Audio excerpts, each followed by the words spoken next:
जय रावण भैया की जय। श्री हनुमान जी महाराज जी की लला की जय। जय हनुमान जी महाराज की जय। बोले बहस महेश तब ज्ञानी मूड न कोई, जेहि जस रघुपति करहि जब, सो तस जेहि छन होई। लखन सिया रामचंद्र की जय। उमापति महादेव की जय। पवन सुत हनुमान की जय हो।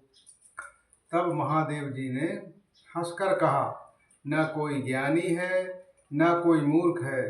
श्री रघुनाथ जी जब जिसकी जैसे करते हैं वह उसी क्षण वैसा ही हो जाता है।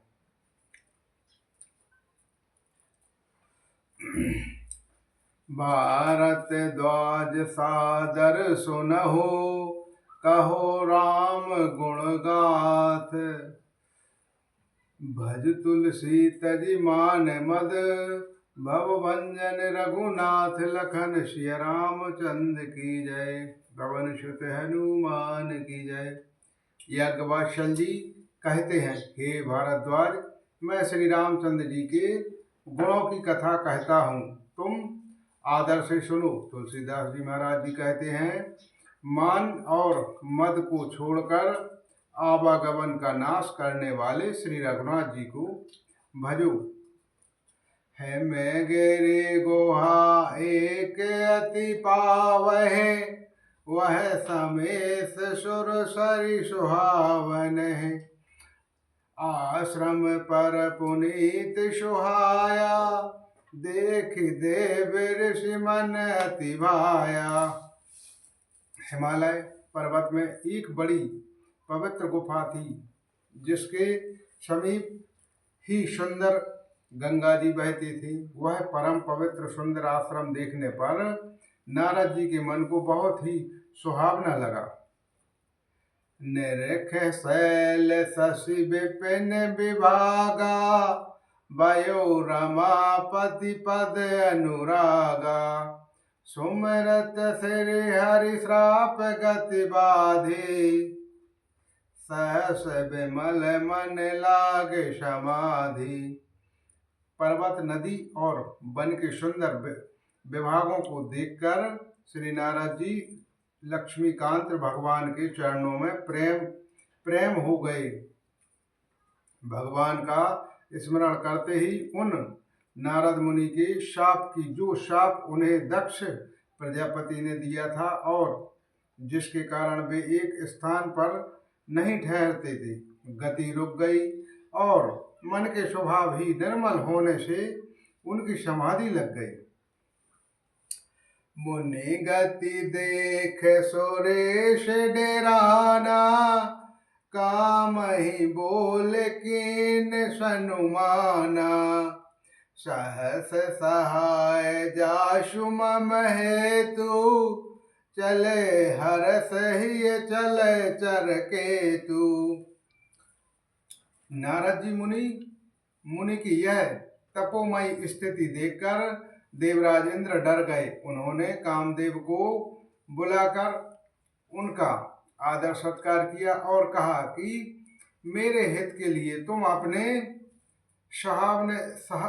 सहायक को सहित नारद जी समाधि भंग करने को जाओ। यह सुनकर मीन ध्वज कामदेव मन में प्रसन्न होकर चले।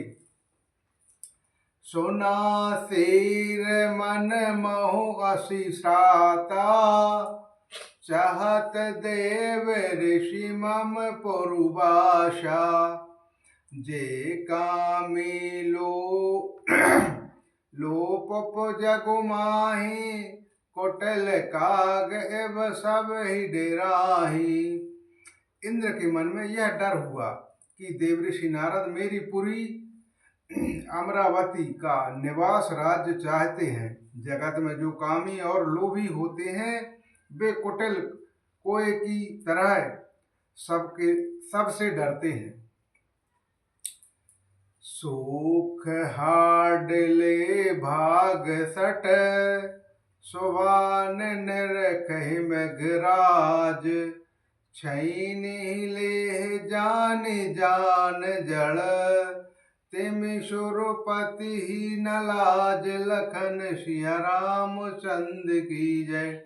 उमापति महादेव की जय, पवन सुत हनुमान की जय।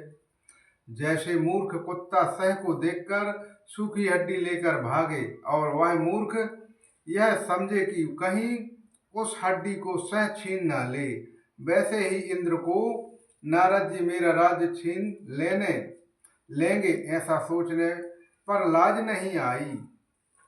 तही आश्रम ही मद जब गाओ, निज माया बसंत निर्मयहु।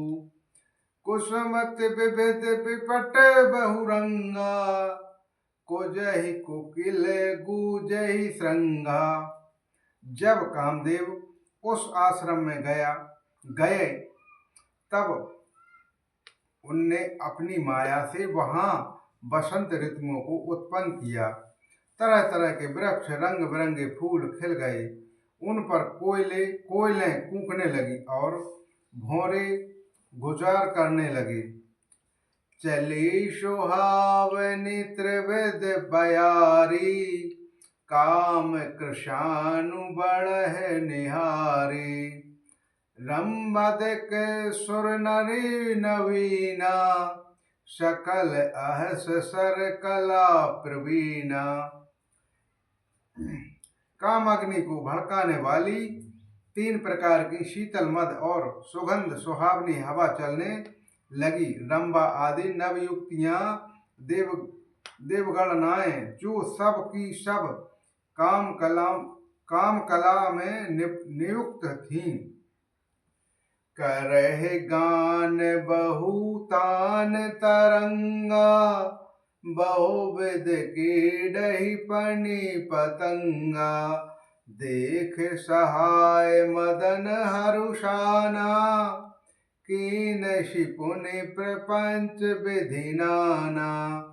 वे बहुत प्रकार की तानों की तड़कों के साथ गाने लगी और हाथ में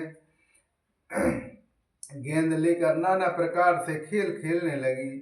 कामदेव अपने इन सहायकों को देखकर बहुत प्रसन्न हुए और फिर अपने नाना प्रकार के मायाजार किए।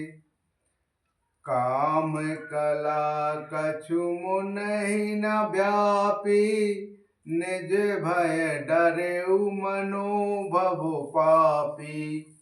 सीप की चापी सकल को तासो, बड़ रहो बार रमापति जासु।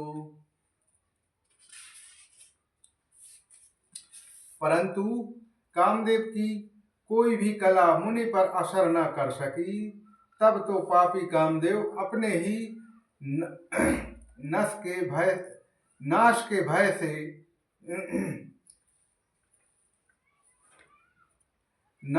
भय से डर गए। लक्ष्मीपति भगवान जिनके बड़े रक्षक हों, भला उसकी सीमा मर्यादा को कोई दबा सकता है क्या। सहेत सहाय समभीत अति, मानि हरि मन मैन। गह सुजाय मुनि चरण तबो, कहे सुठहु आरतु बैन। लखन सिया रामचंद्र की जय, पवन सुत हनुमान की जय। तब अपने सहायकों समेत कामदेव बहुत डरकर अपने मन में हार मानकर बहुत ही आर्थ दीन वचन कहते हुए मुनि के चरणों को जा पकड़ा। बोलो श्री रामायण मैया की जय, सब संतों की जय, सब धर्म की जय, सद्भाव सनातन धर्म की जय।